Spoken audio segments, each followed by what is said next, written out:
عالمی برادری افغان طالبان رجیم پر دباؤ ڈالے، افغانستان سے دہشت گردی سر اٹھا رہی ہے۔ وزیر اعظم شہباز شریف نے ترکمانستان میں مسئلہ اٹھا دیا۔ شہباز شریف کا اشکاباد میں عالمی فورم سے خطاب، کہا پاک افغان جنگ بندی نازک صورتحال میں ہے، ہماری حمایت سے غزہ منصوبہ منظور ہوا، غزہ میں امداد کی فراہمی ناگزیر ہے، تنازعات کا پرامن حل پاکستان کی خارجہ پالیسی کا بنیادی اصول ہے۔ شہباز شریف کا یادگار غیر جانبداری کا دورہ، عالمی فورم کے شرکاء کے ساتھ یادگار پر گئے۔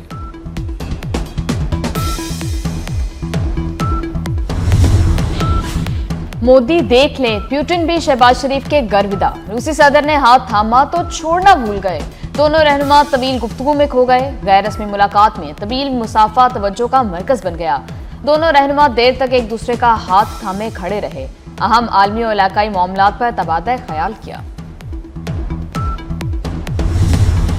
سب کی آنکھ کا تارا وزیر اعظم ہمارا، وزیر اعظم شہباز شریف کے ترکمانستان میں بھی چرچے،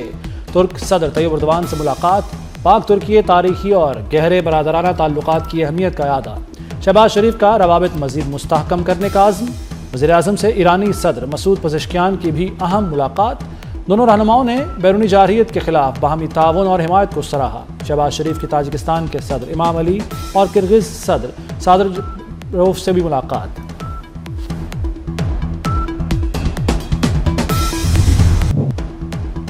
این ایف سی ایوارڈ بھیک نہیں حق ہے، آزاد کشمیر اور گلگت بلتستان کو بھی فنڈز ملنے چاہیے، این ایف سی فنڈز کے لیے شہباز شریف سے بات کروں گا، وفاق فنڈز دے بھی تو ٹھیک خرچ نہیں ہوتے، نواز شریف کا گلگت بلتستان اور آزاد کشمیر کے رہنماؤں سے خطاب، کہا پنجاب میں ترقیاتی منصوبے تیزی سے مکمل ہو رہے ہیں، ملک بھر سے لوگ علاج کے لیے پنجاب آتے ہیں، چاہتے ہیں گلگت بلتستان اور آزاد کشمیر میں نون لیگ جیتے، ہم نے میرٹ پر کبھی سمجھوتا نہیں کیا۔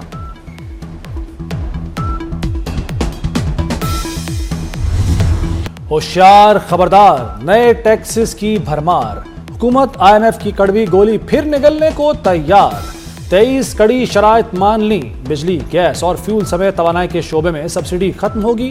صوبے نئے RLNG کے لیے اضافی بیرونی معاہدے نہیں کر سکیں گے، شوگر سیکٹر حکومتی کنٹرول سے آزاد ہوگا، صوبائی حکومتیں گندم کی امدادی قیمتیں مقرر نہیں کر سکیں گی، چاروں صوبے یکساں شرح سیلز ٹیکس نافذ کریں گے، ترقیاتی اسکیمیں کم کی جائیں گی، کھاد اور کیڑے مار دواؤں پر ایکسائز ڈیوٹی میں 5% اضافہ ہوگا، اسٹیٹ بینک کوئی نئی قرض اسکیم متعارف نہیں کرائے گا۔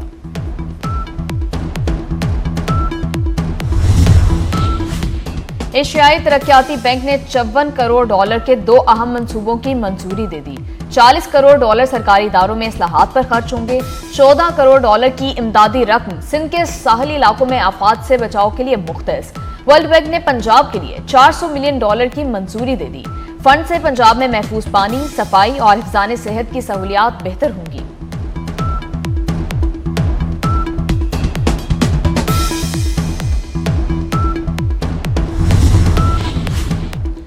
پاکستان اور بائنانس میں اہم MOU پر دستخط، حکومت کا بائنانس کے ساتھ بلاک چین ٹیکنالوجی پر تعاون کا فیصلہ، وزارت خزانہ کے مطابق منصوبہ $2 ارب تک کے سرکاری اثاثوں سے متعلق ہو سکتا ہے، مقصد سرکاری اثاثوں کی ڈیجیٹل ٹوکنائزیشن کا جائزہ لینا ہے، ہر اقدام پاکستانی قوانین کے تحت ہوگا۔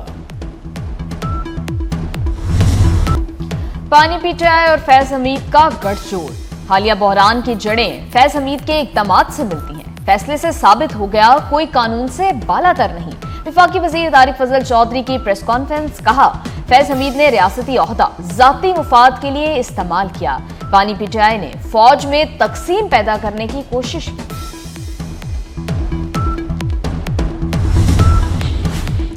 ملک کی سالمیت کے خلاف چلنے والوں کے ساتھ آہنی ہاتھوں سے نمٹا جائے گا، بلاول بھٹو کا 2 ٹوک اعلان، کہتے ہیں پیپلز پارٹی جمہوری سیاسی جماعت ہے، عوامی خدمت کا بیڑا اٹھا رکھا ہے، پنجاب کے گلی محلوں میں جائیں گے، مسائل حل کرنے کی کوشش کریں گے، گورنر پنجاب کا کہنا ہے کہ بلاول کے آنے سے جیالے تازہ دم ہو گئے۔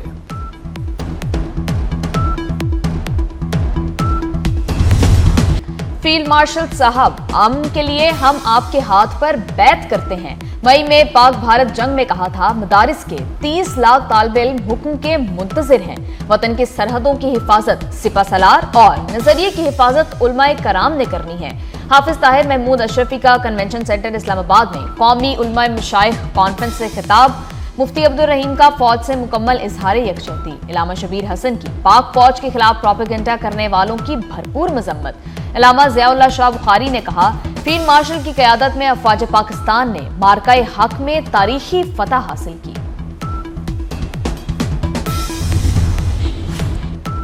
فیض حمید شواہد کے ساتھ بانی کے خلاف گواہی دینے کے لیے تیار ہیں، سینیٹر فیصل واوڈا کا دعویٰ، بولے یہ شکنجہ یہاں رکے گا نہیں بلکہ یہ تو ابتدا ہے، بانی اور تحریک انصاف والوں کے لیے عذاب آنے والا ہے،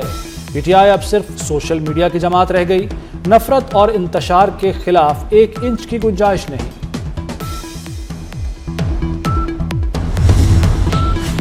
وزیر داخلہ محسن نقوی کی برسلز میں بیلجیم کے وزیر داخلہ سے ملاقات، باہمی دلچسپی کے امور اور غیر قانونی امیگریشن کی روک تھام کے لیے تعاون پر تفصیلی تبادلہ خیال، انسانی اسمگلنگ پر قابو پانے کے لیے 2 طرفہ اشتراک عمل کو مزید مضبوط بنانے پر اتفاق، پیراملٹری فورسز کی مشترکہ ٹریننگ کے حوالے سے تعاون بڑھانے پر بھی بات چیت۔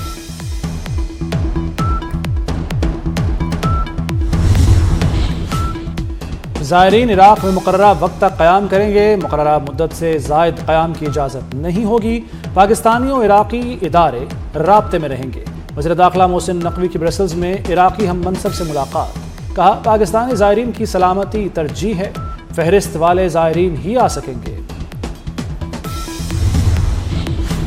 وزیر خارجہ اسحاق ڈار بھی اشق آباد میں متحرک نظر آئے، مختلف ممالک کے ہم منصبوں سے یہاں ملاقاتیں، ایرانی وزیر خارجہ عباس راغچی سے ملاقات میں تجارت، رابطہ کاری اور عوامی روابط کو بڑھانے پر بات چیت کی گئی۔ ترک وزیر خارجہ سے ملاقات میں برادرانہ تعلقات کو مزید مضبوط بنانے کا عزم، ازبکستان، تاجکستان اور کرغزستان کے وزراء خارجہ سے بھی ملاقات، تعاون مزید بڑھانے پر اتفاق کیا گیا۔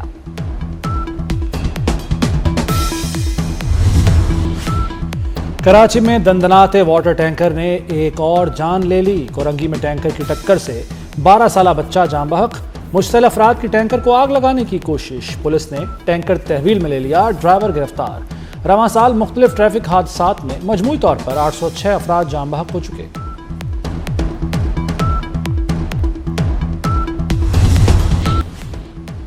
پنجاب میں ٹرانسپورٹرز کا ہڑتال ختم کرنے کا اعلان، حکومت کے ساتھ معاملات طے پا گئے، ٹریفک جرمانوں اور مقدمات کے اندراج کے باعث 5 روز سے ہڑتال کی جا رہی تھی، مارکیٹوں میں اشیاء ضروریہ کی قلت پیدا ہو رہی تھی۔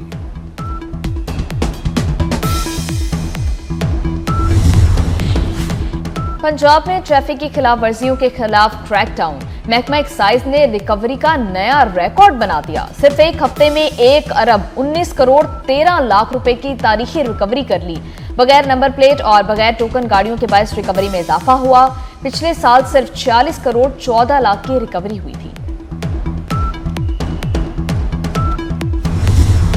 پنجاب کے دل میں آلودگی نے گھر کر لیا، فضا زہریلی رہنے لگی، لاہور آج بھی آلودہ ترین شہروں میں سر فہرست، شرح 442 رہی، سول سیکریٹریٹ 901، جوہر ٹاؤن میں شرح 844 ریکارڈ۔ لاہور میں اسموگ کی صورتحال برقرار رہے گی، شہریوں کو احتیاطی تدابیر اختیار کرنے کی ہدایت۔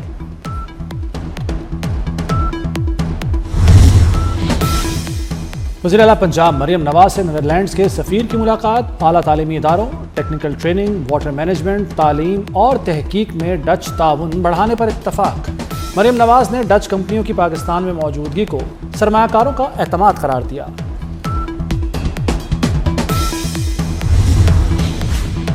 گلگت بلتستان اسمبلی کے عام انتخابات 24 جنوری 2026 کو ہوں گے، صدر پاکستان آصف زرداری نے شیڈول کی منظوری کا نوٹیفیکیشن جاری کر دیا، متعلقہ اداروں کو انتخابی تیاریوں کی ہدایات جاری کر دی گئیں۔ امریکہ اور وینزویلا کے درمیان کشیدگی میں اضافہ، امریکہ نے وینزویلا کے قریب سے پکڑا گیا تیل ضبط کرنے کا فیصلہ کر لیا، ٹرمپ نے وینزویلا کے خلاف زمینی کارروائی کا عندیہ دے دیا، امریکی صدر کا کہنا ہے کہ وینزویلا سے ہونے والی منشیات اسمگلنگ کے خلاف کارروائیاں جاری رکھیں گے۔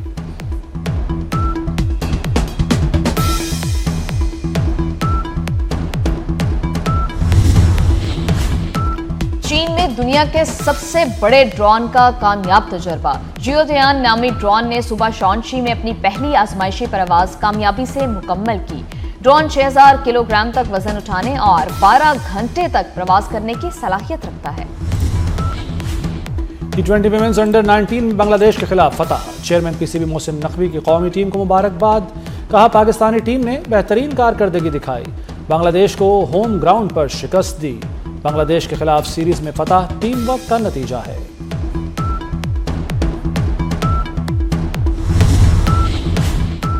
پاکستان سپر لیگ کا دوسرا انٹرنیشنل روڈ شو کل نیو یارک میں ہوگا۔ کرکٹ کے ساتھ شائقین کے لیے میوزک اور تفریحی پروگرامز بھی پیش کیے جائیں گے۔ P S L road show کا مقصد بین الاقوامی سرمایہ کاروں سے رابطہ اور انہیں لیگ کی جانب راغب کرنا ہے۔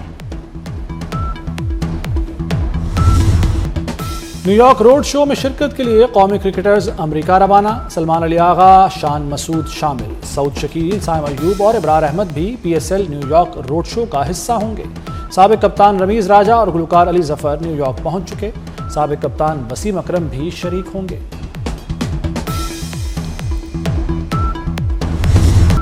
اداکار ریاض کشمیری کو مداحوں سے بچھڑے 18 برس بیت گئے۔ ریاض کشمیری نے کئی برس تک پاکستانی سلور اسکرین پر راج کیا۔ ہیرو سے لے کر ولن اور منچلے نوجوان سے لے کر بوڑھے جاگیر تک ہر رول میں ڈھلنے کی کوشش کی۔